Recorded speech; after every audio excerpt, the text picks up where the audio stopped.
السلام عليكم ورحمة الله.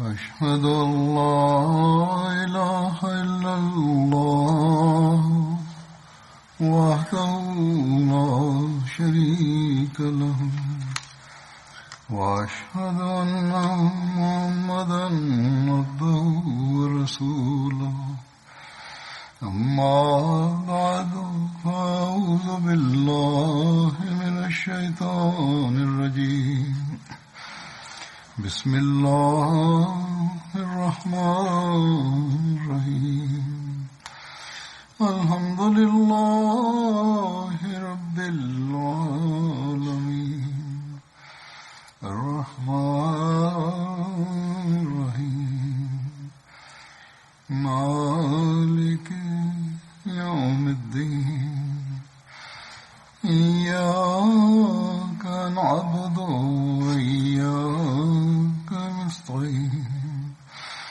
اهدنا الصراط المستقيم صراط الذين أنعمت عليهم غير المغضوب عليهم ولا الضالين.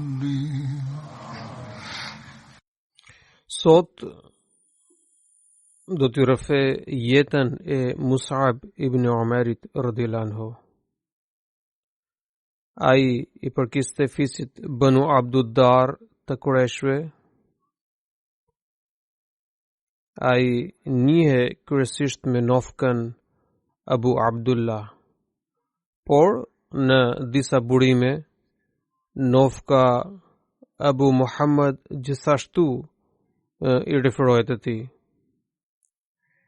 Babai i tij quhej Umair ibn Hashim, ndërsa e ama quhej Khanas apo Hanas, e cila ishte një zonje e pasur Mekase.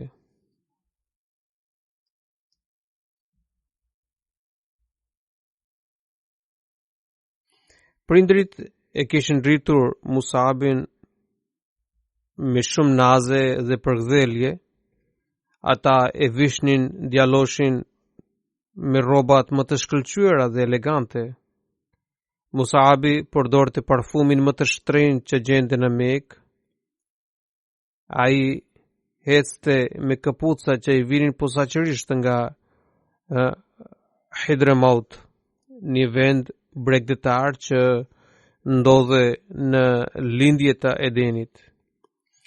Këto kapuca bëheshin me porosi dhe përdoreshin vetëm nga shtresa e pasur.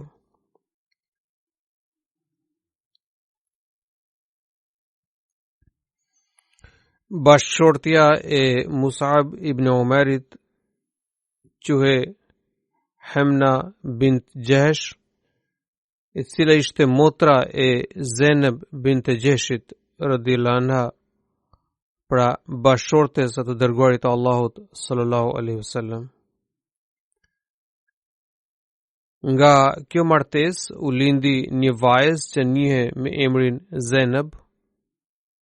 Kur i dërguari i Allahut sallallahu alaihi wasallam përkujtonte Mus'ab ibn Umerit, ai çmalle duke thënë se nuk kishte parë njeriu më të pashëm, më të hijshëm dhe të rritur me aq naze dhe përgdhelje se sa Mus'abi. Mus'ab ibn Umeri rendite ndër sahabë të shquar, të cilët kishin pranuar Islamin qysh në fillim. Ai kishte pranuar Islamin në atë kohë kur i dërguari i Allahut sallallahu alaihi wasallam predikonte akoma në shtëpinë e Kremit. Pra, kur ai predikonte akoma nga shtëpia e Erkemit, për shkak të kundërshtimit të nënës dhe fisit të tij, Musabi e mbajti të fshehur këtë vendim. Musabi e takonte të dërguarin e Allahut sallallahu alaihi wasallam fshehur adhi. Një ditë Usman ibn Talhai radhiyallahu anhu e kapi mat duke falur namazin dhe me njëherë njoftoi nënën dhe farefisin e Musabit. Prindrit e izoluan në shtëpi derisa gjeti mundësinë për të aratisur. Ai mori udhën për në Ebiseni dhe kështu i u bashkua muslimanëve të tjerë që ishin shpërngulur në këtë vend. Pas pak kohe, kur këta muhajir u kthyen në Mekë, Musab ibn Umeri radhiyallahu anhu ishte gjithashtu pjesë e tyre. Kur nëna e tij shikoi gjendjen e mjerueshme të djalit, ajo u hoqi dorë nga çdo lloj kundërshtimi dhe u pajtua me zgjedhjen e tij.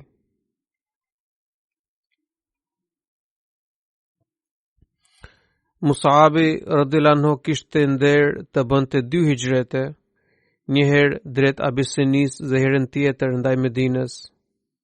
Saad ibn Vekasi radhiyallahu anhu rëfen se kishte parë Musab ibn Umerin në periudhën para Islamit dhe pas pranimit të Islamit. Ai duroi aq shumë vajtje dhe dhimbje për shkak të Islamit se lëkura e tij ndrohej njësoj si gjarpër. I hiqen një shtres lëkure dhe i shfaqen një tjetër. I tillë ishte shembulli i tij në sakrificë dhe vetmohim. Një ditë Musab ibn Umeri radhiyallahu anhu shkoi te dërguari i Allahut sallallahu alaihi wasallam, teksa ai kuvendonte me sahabët e tij. Musabi kishte veshur rroba të grisura, të cilat i kishte qepur me arna lëkure. Ky djalosh që dikur vishe në rroba më të shtrenjta, tashmë pas pranimit të Islamit kishte veshur rroba me arna.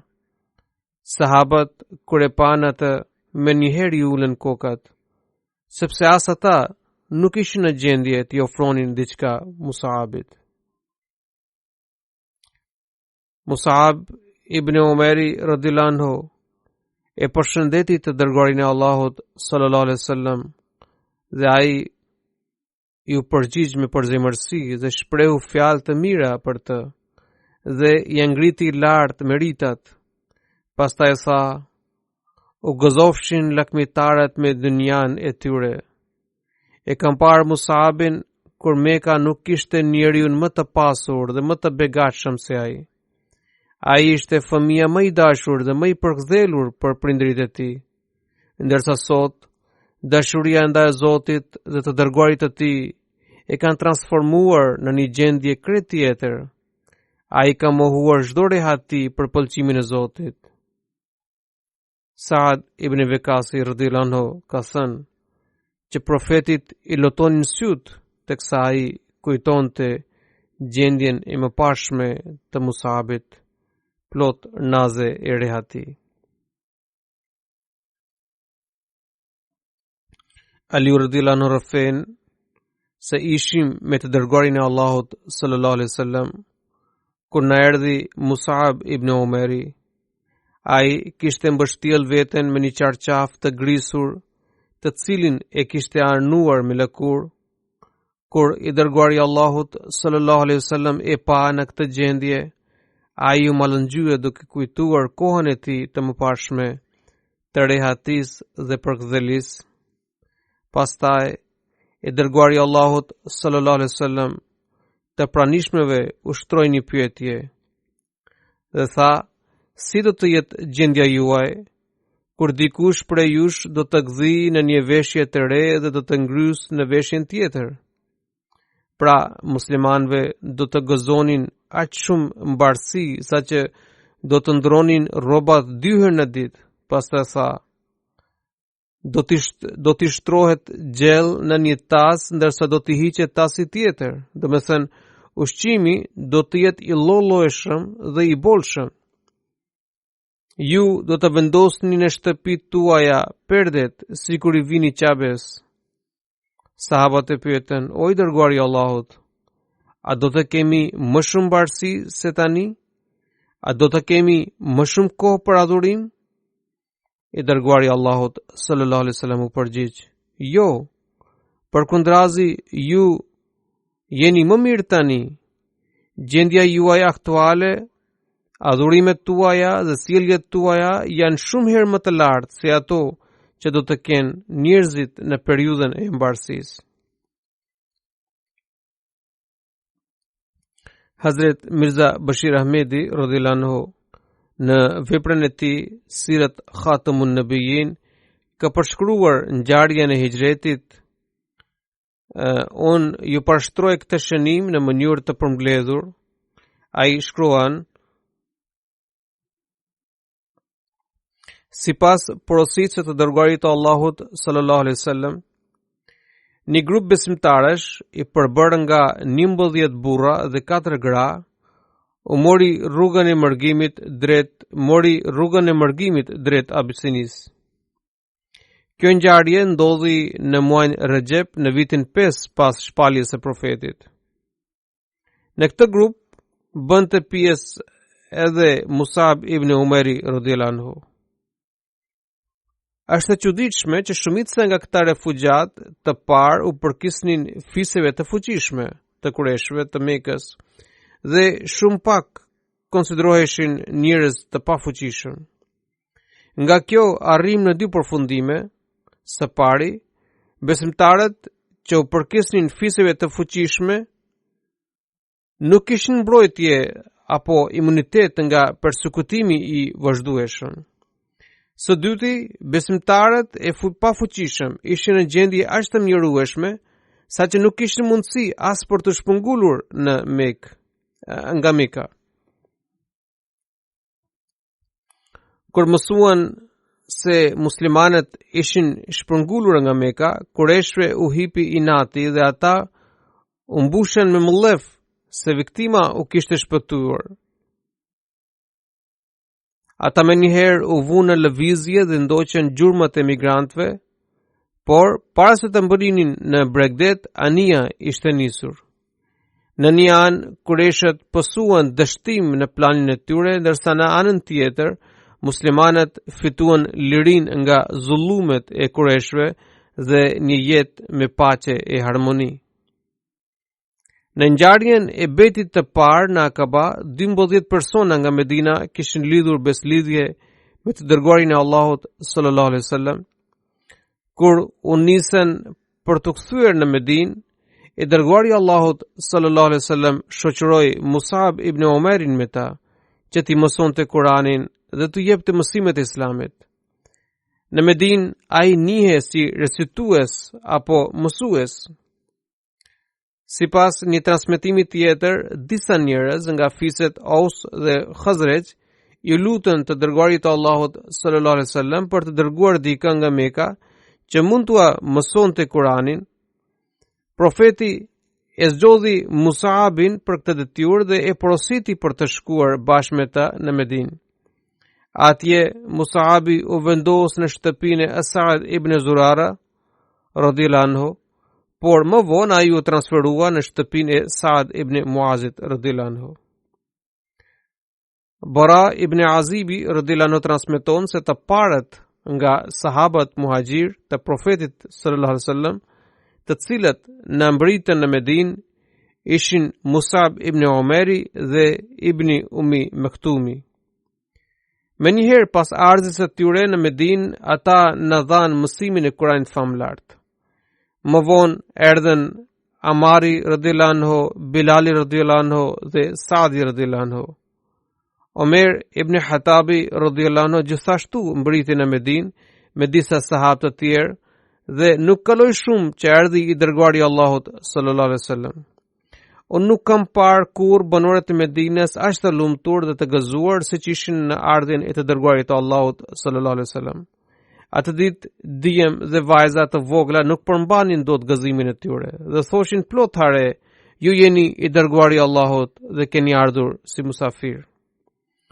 Hazret Mirza Bashir Ahmedi radhiyallahu anhu na ka sjell më shumë njohuri për jetën e Musab ibn Umerit radhiyallahu anhu. Ai shkruan: ata që pranuan Islamin në shtëpinë e Erkemit konsideroheshin të parët një ndër të njohurit prej tyre është Musab ibn Umeri.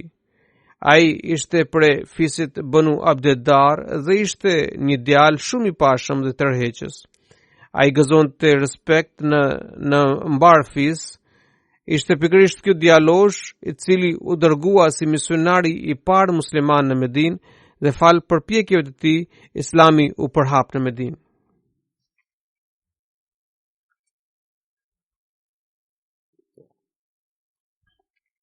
Në një libër të historisë përmendet që Musab ibn Umeri radhiyallahu anhu ishte muslimani i parë i cili kishte udhëhequr namazin e xumas në Medinë para hijretit. Në beslidhin e dytë të Akabas, Musab ibn Umeri i kishte kërkuar leje të dërguarit të Allahut sallallahu alaihi wasallam për namazin e xumas.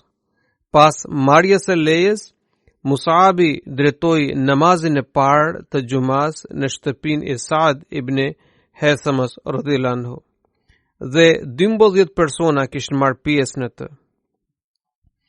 Për ta shënuar këtë ditë, ai gjithashtu theri një kurban. Musabi radhiyallahu anhu ishte muslimani i parë i cili kishte drejtuar namazin e xumas.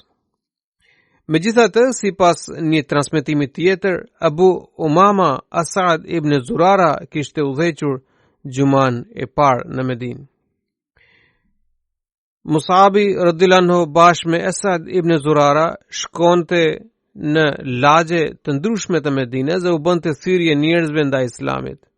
Shumë prej sahabëve të shquar kishin përqafuar Islamin nga përpjekjet e tij. Disa prej tyre janë Saad ibn Muazi, Abad ibn Bishri, Muhammad ibn Muslima, Usaid ibn Hudhair radhiyallahu anhu. Mirza Bashir Ahmedi radhiyallahu anhu ka përshkruar veprimtarinë e Musabit në përhapjen e Islamit me këto fjalë. Ai shkruan: duke u nisur nga Mekka, këta 12 musliman të rinj e kishin kërkuar profetin sallallahu alaihi wasallam që të dërgohej një muallim bashkë me ta, i cili do të mësonte Islamin dhe t'i ftonte bashkëkombësit e tyre udhëtar në Islam. I dërguari Allahut sallallahu alaihi wasallam nisi Musab ibn Umerin, një djalosh të devotshëm nga fizi Abduddar. Në atë kohë misionarët musliman njiheshin si recitues ose muqriun, përderisa detyra e tyre kryesore ishte recitimi i Kuranit dhe ai ishte mënyra më e mirë për thirrje ndaj Islamit. Musabi gjithashtu u bë i njohur si muqriun apo recitues në Medinë. Pas mbërritjes në Medinë, Musabi radhiyallahu anhu gjeti strehim në shtëpinë e Asad ibn Zurarës, i cili ishte muslimani i parë në Medinë dhe që një figurë e ndershme e me ndikim në shoqëri. Musabi radhiyallahu anhu e ktheu atë shtëpi në qendrën e aktiviteteve misionare dhe nisi përmbushjen e detyrave me zell të madh. Me që muslimanët në Medinë gëzonin jetën shoqërore dhe paqe apo harmoni në krahasim me Mekën, prandaj pas sugjerimit të Asad ibn Zurarës, i dërguari Allahut sallallahu alaihi wasallam porositi Musab ibn Umerin për të nisur namazin e xumas në Medinë. Kështu nisi të ngjizet shoqëria muslimane në Medinë dhe fal mëshirës së Allahut, Islami u bë tema kryesore në çdo shtëpi. Fiset Aus dhe Khazraj filluan të pranonin Islamin masivisht dhe në rastin më të mirë, një fis i tërë përqafonte Islamit brenda një dite. Fisi Benu Abdul Ashhal, i cili ishte pjesë e respektuar e fisit Aus të Ensarve, pranoi Islamin në një ditë të vetme. Saad ibn Muazi nuk ishte vetëm kryetari i fisit Benu Abdul Ashhal, por lideri i mbar fisit Aus. Në fillim, kur diskutohej rreth Islamit në Medinë, Saad ibn Muazi nuk e pa këtë me sytë e mirë, madje vendosi ta ndalojë atë. Saadi ishte kushëriri me Asad ibn Zurarën, ndërsa Asadi ishte bërë musliman. Në fillim, Saad ibn Muazi nuk donte të ndërhynte në këtë mesele nga frika që mos ngatrohen punët. Për të shmangur prishjes së marrëdhënieve me Asad ibn Zurarën, ai foli me një të afërm, Usaid ibn al-Hudayr, dhe i tregoi se kishte rezerva ndaj Asad ibn Zurarës, derisa ai kishte pranuar Islamin, madje po e ndihmonte në përhapjen e kësaj feje. Ai gjithashtu i tha për të ndaluar Musabin, sepse ai, sipas tij, po përhapte mosbesim në shoqëri. Po ashtu ai i kërkoi që të paralajmëronte Asad ibn Zurarën se sjellja e tij është e gabuar. Usaidi ishte pre krerëve të shquar të fisit Abdul Ashal dhe i ati i tij kishte qenë kryetari i mbar fisit Aus në luftën e Buasit. Pas Saad ibn Muazit, Usaidi gjithashtu gëzonte autoritet të lartë në fisin e tij. Kështu, sipas porosisë së Saadit, ai e takoi Musab ibn Umerin dhe Asad ibn Zurarën. Në fillim ai u drejtua Musabit dhe i tha plotinat: "Përse po i çon njerëzit tan në mosbesim? Po të lajmëroj për të hequr dorë nga veprimtaria jote, ndryshe pasojat do të jenë të rënda." Para se ti përgjigje Musabi, Asad ibn Zurara i përshpriti në vesh: "Kjo është kryetari i fuqishëm i fisit të tij. Flisni me butësi dhe dashamirësi." Musabi i veproi sipas këshillës së tij dhe tha: "Ju lutem, mos u zemroni. Urdhëroni këtu vetëm për pak qaste dhe dëgjoni me gjakftotësi kërkesën tonë. Pastaj jeni i lirë për të na gjykuar." Usaidi ishte njëri i drejtë dhe me që kërkesa e Musabit ishte plotësisht e logjikshme, prandaj ai u ul pranë tyre. Musabi recitoi një pjesë nga Kurani famlar dhe me shumë dashamirësi i shpjegoi mësimet e Islamit. Fjalët e tij i hyrën thellë në zemër dhe ai aty për aty pranoi Islamin. Ai gjithashtu tha që pas tij qëndron një njeri i cili nëse pranon Islamin, i gjithë fisi i tij do të bëhet musliman. Ai premtoi se do të dërgonte atë më njëherë për të biseduar rreth Islamit. Usaidi u largua nga vendi dhe pak më vonë, me pak plan, ai dërgoi, pra arriti të dërgonte Saad ibn Muazin te Musabi dhe Asadi. Saad ibn Muazi doli përpara dhe i foli ashpër Asad ibn Zurarës: "O Asad, nuk është e drejtë që të përfitosh nga lidhjet farefisnore. Unë jam i heshtur vetëm për shkak të kësaj lidhjeje. Andaj mos e keq përdor këtë për qëllimet e tua." Musabi i ftohu gjakrat duke folur me butësi dhe dëmshuri, njësoj sikur kishte bërë me Usaidin. Ai i tha: "Ju lutem, uluni këtu dhe na dëgjoni vetëm pak. Nëse ju duket diçka e papranueshme apo e pa drejtë, ju keni plotësisht të drejtë për të përjashtuar atë." Saadi u përgjigj: "Në rregull, kërkesa juaj është e drejtë." Ai e vendosi shtizën për tokë dhe ul bashkë me ta. Musabi njësoj i recitoi edhe ati disa pjesë nga Kurani famlar dhe pastaj i shpjegoi bukuritë e mësimeve të Islamit në një mënyrë të mrekullueshme. Nuk vonoi shumë dhe Saadi gjithashtu i u bind vërtetësisë së Islamit. Ai, sipas sunetit, lau veten dhe pranoi Islamin duke recituar shahadetin. Pastaj Saad ibn Muazi dhe Usaid ibn al-Hudari shkuan te populli i tyre.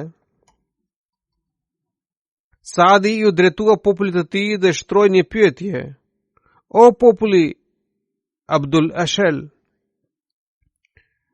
si më vlerësoni mua? Ata ju përgjigjen një zëri: ju jeni prisi ynë, ju jeni prijes dhe babai juaj ishte gjithashtu prijes. Ne ju besojmë plotësisht. Saadi u tha: atëherë, nuk kam asnjë lidhje me ju, derisa nuk besoni në Allah dhe në të dërguarin e tij. Pastaj Saadi u shpjegoi parimet dhe mësimet e Islamit. Nuk ishte mbaruar dita akoma kur i gjithë fisi kishte pranuar Islamin. Saadi dhe Usedi nxorën vetë idhujt e fisit dhe i shkatruan me duart e tyre.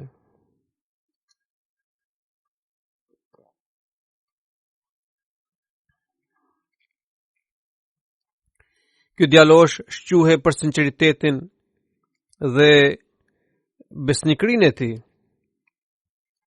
Pra Saad ibn Muazi dhe Usaid ibn al-Huderi renditen ndër sahabë të shquar, ndër sahabët ansar ata gjenden në shkallën më të lartë. Veçanërisht Saad ibn Muazi radhiyallahu anhu gëzonte të njëjtën pozitë në ansarët e Medinës, siç e kishte Abu Bekri ndër sahabët muhaxhir të Mekës. Ky djalosh shquhej për sinqeritetin dhe besnikërinë e tij ndaj Islamit, si dhe për dashurinë vetmuhuese ndaj të dërguarit të Allahut sallallahu alaihi wasallam. Ai ishte shumë i zgjuar, duke qenë kryetari i mbar fisit. Ai arriti, pra Saad bin Muadhi, arriti atë pozitë të lartë që gëzonin vetëm disa sahabë të zgjedhur. Fjalët e të dërguarit të Allahut sallallahu alaihi wasallam, të cilat ai shprehu në vdekjen e Saadit në lulen e rinis, pra i cili kishte ndruar jetën në lulen e rinis, vullosin një të vërtet madhore se vdekja e Saadit ka tronditur arshin e të gjithëmëshirshmit. Kështu Islami u përhap dhe lullzoi me shpejtësi në fiset Aus dhe Khazraj. Hebrejt i shikonin me ankth këto zhvillime dhe shfaqnin frikë për të ardhmen e tyre. Shumë njerëz pranuan Islamin nga përpjekjet dhe thirrjet e Musabit. Në vitin 13 të shpalljes së profetit, 70 ensar erdhën në Medinë. Ata ishin musliman ose dëshironin të përqafonin Islamin. Tani dhe kishin dëshirë të takojshin me të dërguarin e Allahut sallallahu alaihi wasallam. Musab ibn Umeri radhiyallahu anhu e shoqëronte këtë grup. Nëna e Musabit ndonë se ishte idhëtare, e donte pa mas djalin e saj. Kur mësoi për ardhjen e Musabit në Mekë, ajo me njëherë i dërgoi mesazhin që së pari Musabi duhet të vinte për të takuar ata, e pastaj të shkonte diku tjetër. Musabi e njoftoi se derisa nuk ishte takuar akoma me të dërguarin e Allahut sallallahu alaihi wasallam, andaj ai do të vinte vetëm pas takimit me profetin. Në këtë mënyrë ai takoi të dërguarin e Allahut sallallahu alaihi wasallam, e njoftoi me lajme të rëndësishme dhe pastaj shkoi te nëna e tij. Meqë Musabi së pari nuk kishte takuar nënën, ajo ishte mbushur me zemërim e inat dhe sa i pa djalin shprehu tërë duf kundër tij. Musabi tha: "O nën, dua të të them diçka shumë të mirë, që jo vetëm do të sjell dobi, por do t'i jap fund kësaj mosmarrveshje." Ajo e pyeti plot habi: "Çfarë është ajo?" Musabi tha: "Që të largohesh nga idhëtaria e të pranosh Islamin dhe të besosh në të dërguarin e Allahut sallallahu alaihi wasallam." Ajo ishte një idhëtare fanatike, e si mund të duronte këtë fjalë? Ajo bëri zhurmë dhe tha: "Betohem në yje, unë kur nuk do të pranoj fen tuaj." Pastaj ajo u bëri të afërmve shenje me dorë për të kapur Musabin, por ai iku me shpejtësi. Kjo temë do të vijoj edhe në hutbën e ardhshme, por me që kam për të udhëhequr 2 gjenaze, prandaj e ndërpres këtë temë deri në hutbën e ardhshme. Dhe tani do të rrëfej diçka nga jeta e këtyre 2 të ndjerëve. Janaze e parë I përket Malik të ndjerit Malik Munawwar Ahmad Javed sahib, I cili ishte I biri I Malik Muzaffar Ahmad sahib. Ai ka ndruar jetë më 22 shkurt në moshën 84 vjeçare. Inna lillahi wa inna ilaihi rajiun. Për një kohë të gjatë ai vuante nga sëmundja e mëlçisë dhe së fundmi ishte shtruar në spitalin e zemrës Tahir për 10 ditëve dhe aty ai kishte ndruar jetë. I ndjeri ishte pjesëtar I sistemit të testamentit dhe përveç bashortes ka lënë pas 4 djem dhe 2 vajza. Gjyshi I të ndjerit nga ana e babait ishte Hazret Doktor Zafar Chaudhry, I cili me origjinë ishte nga Dharamkot, Randhawa, pra në Punjab, ndërsa Hazret Sheikh Abdul Karim ishte gjyshi I tij nga ana e nënës, I cili vinte nga fshati Ghazipur në rrethin Gurdaspur. Këta 2 persona kishin bërë bejt në dorën e Mesihut të premtuar alayhis salam dhe kështu kishin fituar titullin e të qenit sahab. Në vitin 1968 Malik Munawwar Javed sahibi u martua me zonjën Salma Javed, e cila ishte e bija e Sufi Hamid sahibit. Ajo ishte gjithashtu mbesa e Hafiz Sufi Ghulam Muhammad sahibit, misionari në Mauritius dhe sahabi I Mesihut të premtuar alayhis salam. Po ashtu ajo është mbesa e doktor Zafar Hussain sahibit, gjithashtu sahabi I Mesihut të premtuar alayhis salam. Emri I Hazrat Sufi Ghulam Muhammad sahibit është përmendur në 313 sahab të Mesihut të premtuar alayhis salam. Kështu gjyshërit nga ana e babait dhe nënës së të ndjerit Malik Munawwar Javed sahib dhe të bashortes së tij, pra të katërt ishin sahab të Mesihut të premtuar alayhis salam. Lidhur me arsyen që I kishte nxitur, që I kishte shtyr për të dedikuar jetë, ai një herë kishte thënë që në vitin 1982 ai kishte dëgjuar Hazret Kalifin e 4 rahimullah alayh në Ijtiman e Ansarullahut duke folur mbi rëndësinë e të dedikuarit të jetë për hir të Allahut.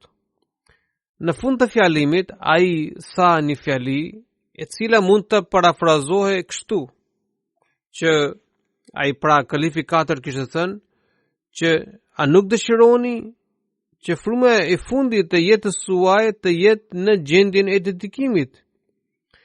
Ky është momenti që shënoi pikën e kthesës në jetë. Ai vet ka rrafyer këtë moment duke thënë, unë mendoja se a do të jem në gjendje të dedikoj jetë.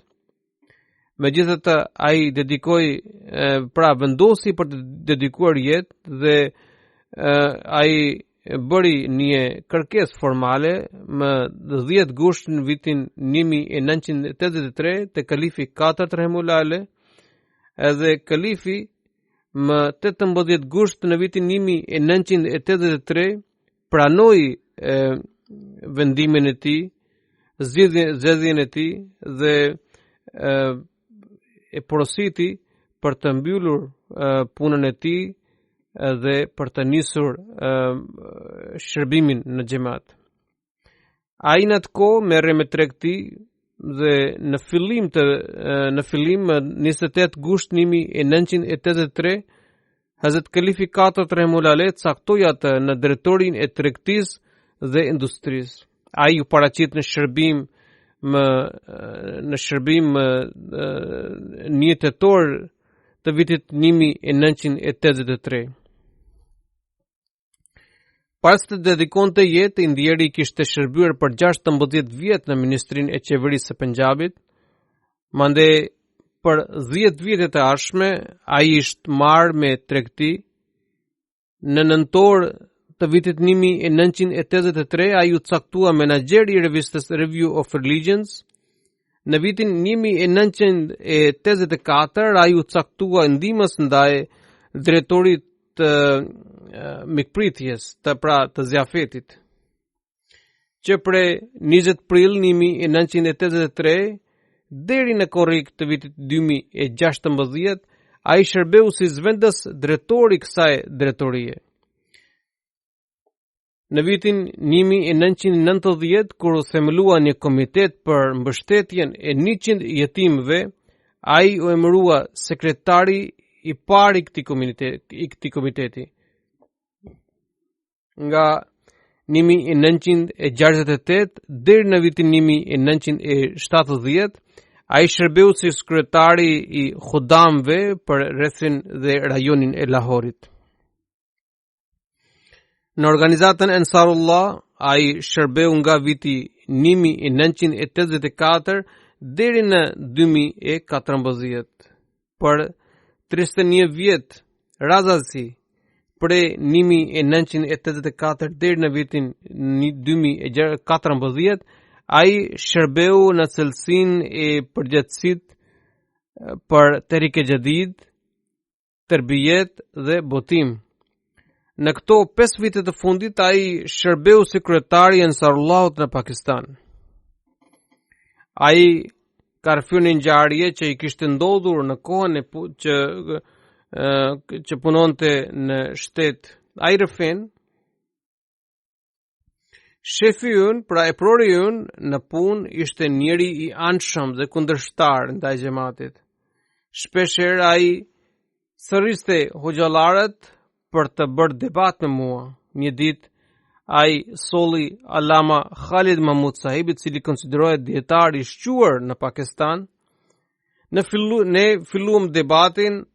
Gjatë bisedës, kur nuk mundi të japë ndonjë argument, ai nisi të përdorte shprehje fyese dhe sharje kundër nesh.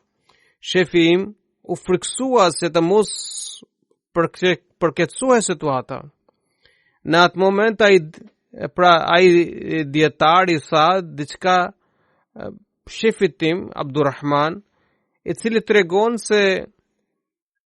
se antarët e xhamatit kanë një lidhje besnike me Allahun. Ai hoxh u drejtua shefit tim dhe i tha, këta njerëz, domethënë Ahmedian, i kanë bërë aq shumë shkelje ndaj Allahut, të dërguarit të tij dhe librit të tij të shenjtë, saqë ata duhet të kishin pësuar ndëshkimin e tij. Por ata Ahmedian gjithmonë i shpëtojnë dënimit të Zotit, sepse namazin e kryen me përmallim dhe nga shërim dhe derdhin lot në sejdë. Unë i thash hoxhës, a mund të më shkruani këto fjalë tuaja në letër? Ai u përgjigj me kryenetësi. Nëse të jap këtë në shkrim, ju të nesërmen do ta botoni në gazetë. Kjo është fitoria e xhamatit, saqë edhe pse besojnë se jemi të gabuar, ata gjithashtu dëshmojnë se Ahmedianët e kryen namazin e tyre me përmallim dhe për shpirtshmëri dhe që Zoti ju dëgjon lutjet. Allahu u aqelt syt këtyre njerëzve dhe u zoft ata në hidajet, sepse kanë vënë dhe popullin në udhë të gabuar.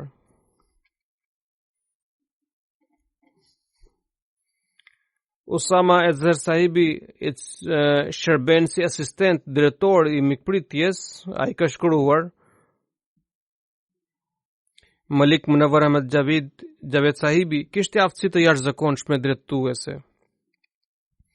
Ai qohej në orë të vonë të natës dhe kontrollonte punonësit e Daruzjafet dhe i furnizonte me kafe apo ushqime të tjera sipas stinës.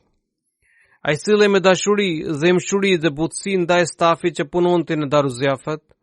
Ai kishte informacion për gjendjen personale të çdo punonësi, pra për gjendjen familjare të çdo punonësi dhe sipas mundësisë i ndihmonte ata financiarisht në mënyrë të fshehur.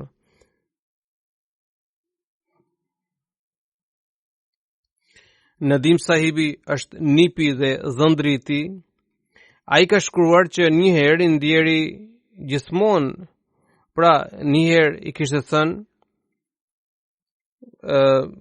që i ndjeri gjithmonë e porosiste për namaz. Po ashtu, ai këshillonte për të pasur dashuri ndaj kalifatit dhe për të shërbyer fesë.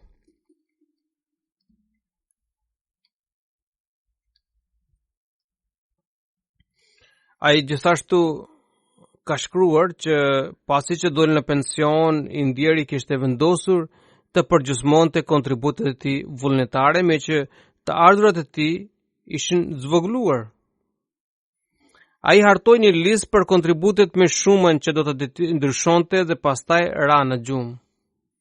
Natë ai pa një ëndër, sikur Zoti i kishte ardhur si musafir dhe i thot: "Unë jam Zoti i gjithësisë. Kam dëgjuar se ke përgjysmuar kontributet tua. Eja ta të tregoje gjithësinë time." Pastaj Zoti i tregoi malet, pyjet, lument dhe kopshtet dhe i tha: "Përse brengosesh ti, kur unë jam Zoti i gjithësisë?" Atëherë i doli gjumi dhe e lë mendimin për të zvogluar kontributet e tij dhe vazhdoi të paguante ato njësoj siç kishte bërë përpara. Bashortja e tij ka rrëfyer se i ndjeri kur merre me tregti, i mbushte xhepat me para dhe sillej nëpër rrugë. Në netët e dimrit, ai mendonte se në atë kohë mund të haste ndonjë nevojitar. Një herë kishte takuar një person i cili duke shumë i shqetësuar. Kur e pyeti për hallin që kishte, ai mësoi se nëna e tij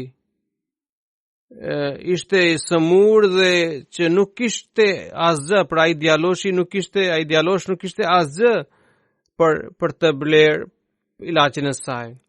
I ndjeri i dorëzoi gjithçka që kishte në xhep dhe u kthye në shtëpi.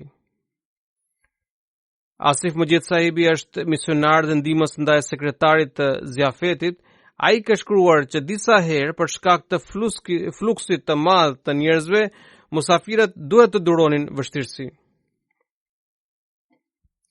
Nganjëherë disa musafirë drejtoheshin publikisht ose në zyrë me fjalë të ashpra, por i ndjeri i dëgjonte me gjakftotësi dhe buzëqeshje.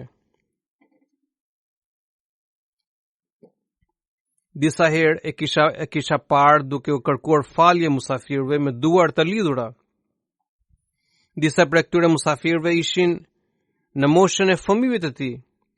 Një herë pas largimit të musafirëve nga zyra, unë i thash: "Malik sahib, më ka ardhur shumë keq se i keni kërkuar falje ndaj atij djali." Ai më tha: "Përse ju ka ardhur keq, kur unë kam kërkuar falje dhe jo ju? Mbani mend, këta janë musafirët e Mesihut e premtuar selam." Dhe ai kishte shkuar me këmbë zbasur për të kthyer musafirët e tij.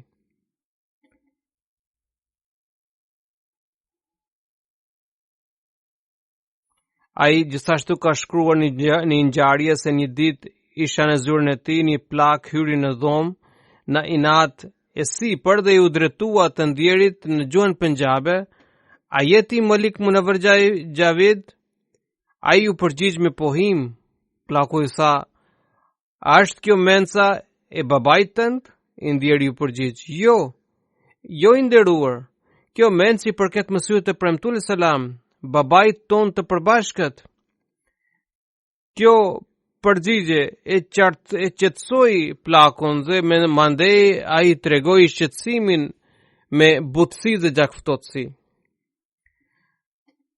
Në disa rrethana edhe musafirët bëjnë padrejtësi. Më vijnë ankesat se për sjelljen musafirët nuk janë të durueshëm.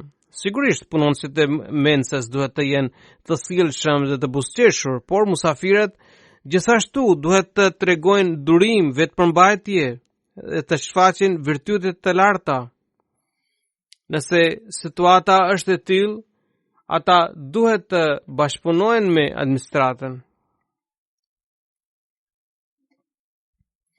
Sigurisht ndjeri Malik sahibi ka përmbushur betimin e tij për të dedikuar veten për hir të fesë. Kur po shërbej në Pakistan si Nazri Ala, unë kisha përgjegjësinë e mencës. unë e kam parë të ndjerin se paratë e xhamatit me harxhonte me kujdes të madh. Gjithmonë tregonte të vërtetën, ndonse ishte zvendësi im, por shikonte se diçka nuk përputhet. Kur shikonte se diçka nuk përputhet me interesat e xhamatit, ai nuk kishte frikë që të shfaqte mendimin e tij, që i kundërvihej mendimit tim. Nuk harronte të thoshte se kjo çështje mund të zgjidhet më mirë në këtë mënyrë.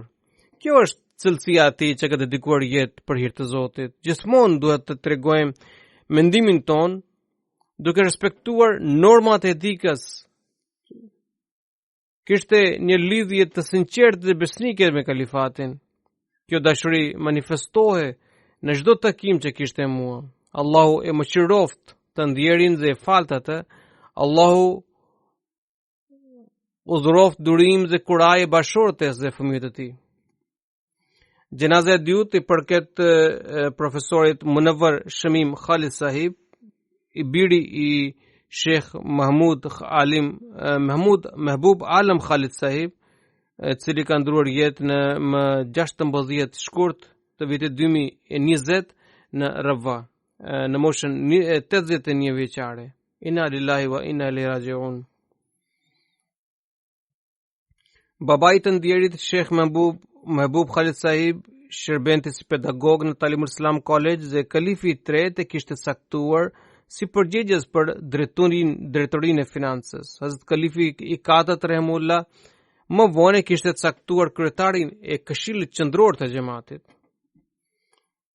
Ndjeri Shamim Khalid Sahibi ishte djali më i madh i Sheikh Mahbub Khalid Sahibit dhe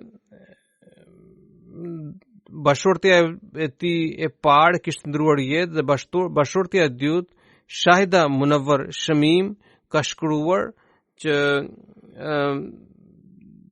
ka një djalë që quhet Khalid Anwar dhe jeton në Kanada. Kur kalifi i tretë rahimullah alej kishte udhëhequr nikahun e tij, ai gjithashtu kishte thënë që profesor Munawwar Shamim Khalid është djali i mikut tim të ngushtë, pra profesor Mahbub Alam Khalid Sahibit. Unë e dua atë njësoj se fëmijët e mi.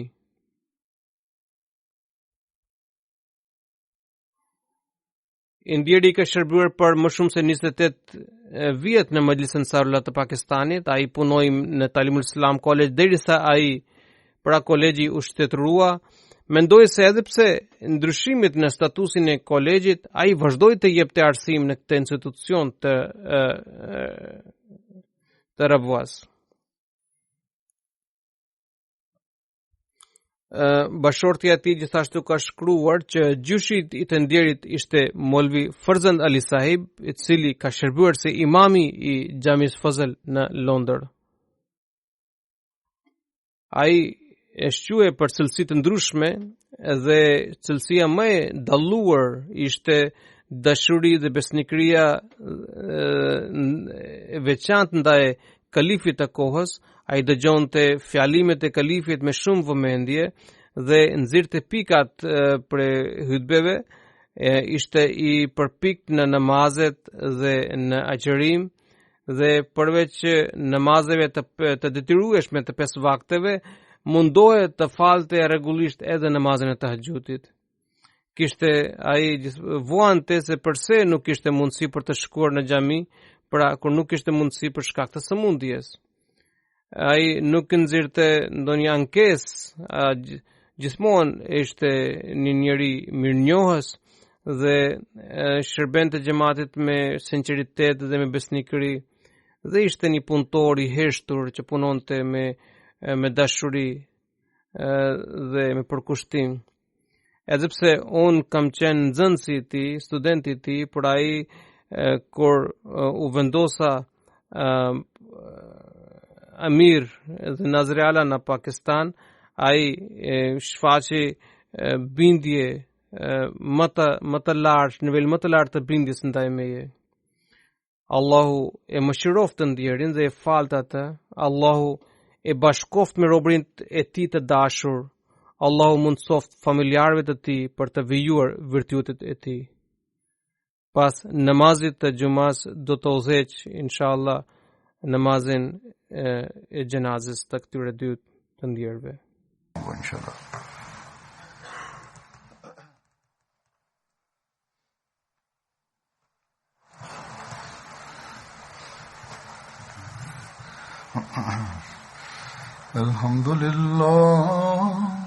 الحمد لله نحمده ونستعينه ونستغفره ونؤمن به ونتوكل عليه ونعوذ بالله من شرور أنفسنا ومن سيئات أعمالنا من يهده الله فلا مضل له ومن يضلل فلا هادي له ونشهد أن لا إله إلا الله ونشهد أن محمدا عبده ورسوله عباد الله رحمكم الله إن الله يأمر بالعدل والإحسان